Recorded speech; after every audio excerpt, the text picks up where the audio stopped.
Assalamualaikum warahmatullahi wabarakatuh. Halo semuanya, perkenalkan saya Regina Prajestri Nurfauziah dengan NIM 2408674 dari kelas 2A Pendidikan Guru Sekolah Dasar. Di sini saya akan membahas mengenai permodelan untuk mengatasi miskonsepsi sains di sekolah dasar. Nah, di sini ada yang masih relate gak? Yang bingung gitu antara siklus hidup dengan metamorfosis makhluk hidup. Nah, dari jurnal yang saya baca, yaitu dari Najib dan juga Utama tahun 2023, pada siswa sekolah dasar masih terdapat miskonsepsi pada materi siklus hidup, yang dimana mereka itu masih beranggapan bahwasannya siklus hidup makhluk hidup dan juga metamorfosis makhluk hidup itu merupakan dua hal yang sama, padahal hal itu berbeda. Untuk mengatasi miskonsepsi tersebut, dapat digunakan permodelan perbandingan yang mengklasifikasikan antara siklus hidup yang dapat bermetamorfosis dan juga yang tidak dapat bermetamorfosis. Di sini saya menggunakan media PPT yang di dalamnya sudah ada gambar yang memperbandingkan antara siklus hidup makhluk hidup dan juga metamorfosis makhluk hidup.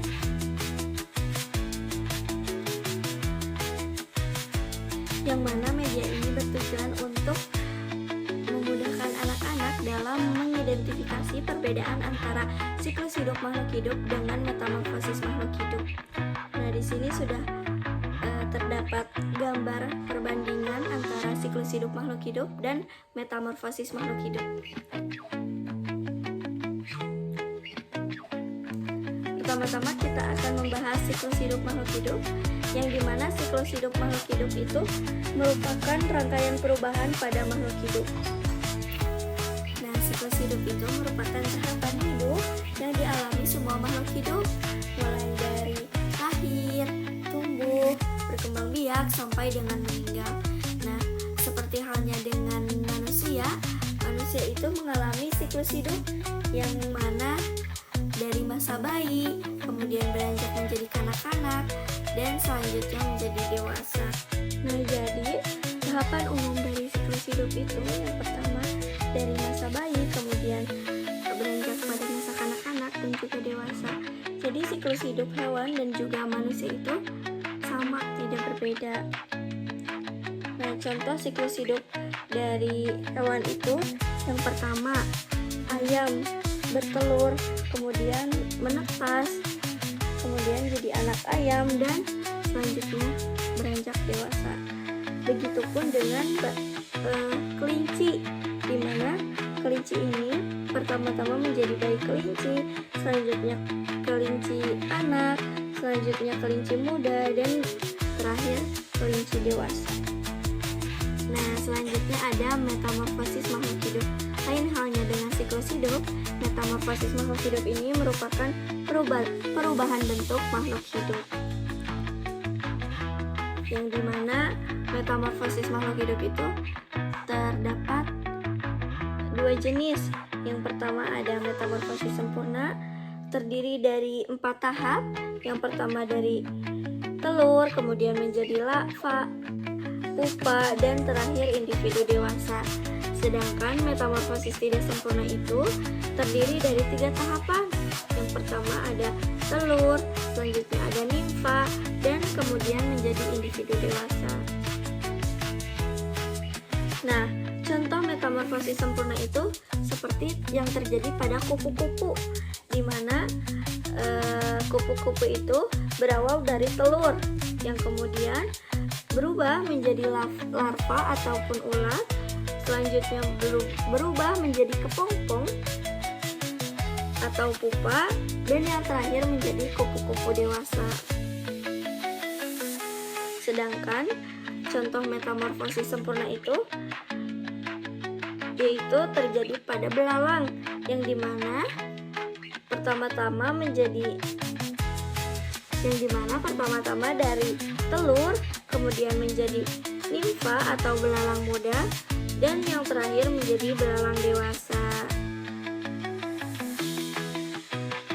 Nah, teman-teman di sini harus dapat membedakan ya antara siklus hidup makhluk hidup dengan metamorfosis makhluk hidup. Nah, jadi perubahan siklus hidup makhluk hidup dengan metamorfosis makhluk hidup itu terletak pada perubahannya. Kalau siklus hidup makhluk hidup itu berubah dari bayi menuju dewasa, sedangkan metamorfosis itu merupakan perubahan bentuk gitu. Nah, contohnya kalau siklus hidup itu ada hewan ayam. Nah, di sini ayam pertamanya bertelur, kemudian menetas, kemudian menjadi anak ayam, dan yang terakhir menjadi ayam dewasa.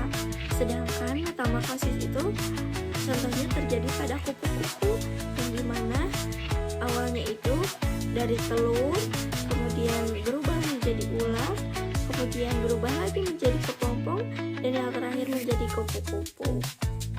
Jadi jelas ya perbedaannya antara siklus hidup dengan metamorfosis makhluk hidup.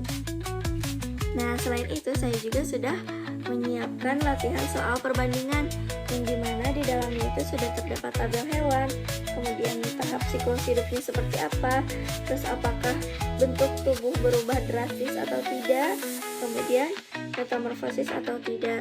Nah, di sini saya sudah mengisi contohnya itu kepada kupu-kupu, yang dimana tahapan siklus kupu-kupu itu yang pertama dari telur, kemudian ular, kemudian kepompong, kemudian kupu-kupu. Nah, selanjutnya, apakah bentuk dari kupu-kupu itu berubah drastis? Jawabannya iya. Nah, jadi kupu-kupu itu termasuk ke dalam metamorfosis. Selanjutnya ada ayam.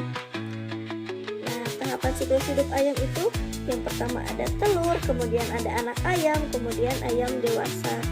Nah, apakah bentuk tubuh dari ayam itu berubah drastis? Oh, tentu tidak. Jadi jawabannya ayam itu tidak bermetamorfosis.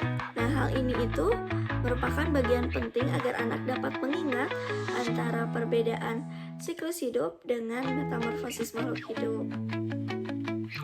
Mungkin cukup sekian dari saya. Mohon maaf atas segala kesalahannya. Wassalamualaikum warahmatullahi wabarakatuh. Bye-bye.